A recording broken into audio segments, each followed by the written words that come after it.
কম সময়ে এই রেসিপিটা ব্রেকফাস্ট বা বাচ্চাদের স্কুল টিফিনের জন্য রান্না করা যেতে পারে। তো আমি এখানে কড়াইতে বাঁধাকপি কুচোনো আর পেঁয়াজ কুচোনো দিয়ে একটু নাড়াচাড়া করে নিয়েছি।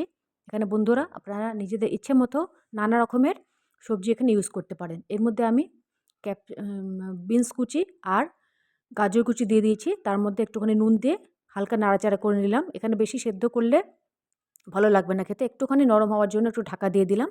তারপর যখন একটুখানি নরম হয়ে গেছে, এর মধ্যে সেদ্ধ করা চাউমিনটা বা নুডলসটা এখানে দিয়ে দিলাম।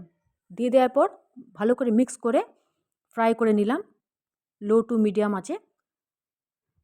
ফ্রাই করে নেওয়ার পর এর মধ্যে নুন দিয়ে দিলাম আর 1 চামচের মতো এখানে নুডলস মশলা দিয়ে দিলাম। তারপরে এইগুলোকে সব ভালো করে নাড়াচাড়া করে খুব ভালো করে একটুখানি ভাজা ভাজা করতে হবে।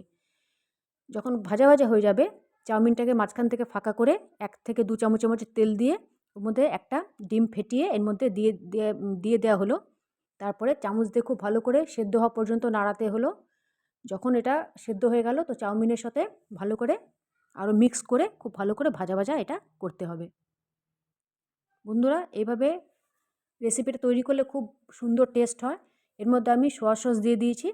তারপরে সোয়া সসটা দেওয়ার পর এখানে ভালো করে নাড়াচাড়া করলাম, ভালো করে মিক্স করে নিলাম, ভাজা ভাজা করলাম। ভাজা ভাজা করে নেওয়ার পরে এর মধ্যে গোলমরিচ, চিলি ফ্লেক্স আর অরিগানো দিয়ে খুব ভালো করে মিক্স আপ করে নিয়েছি।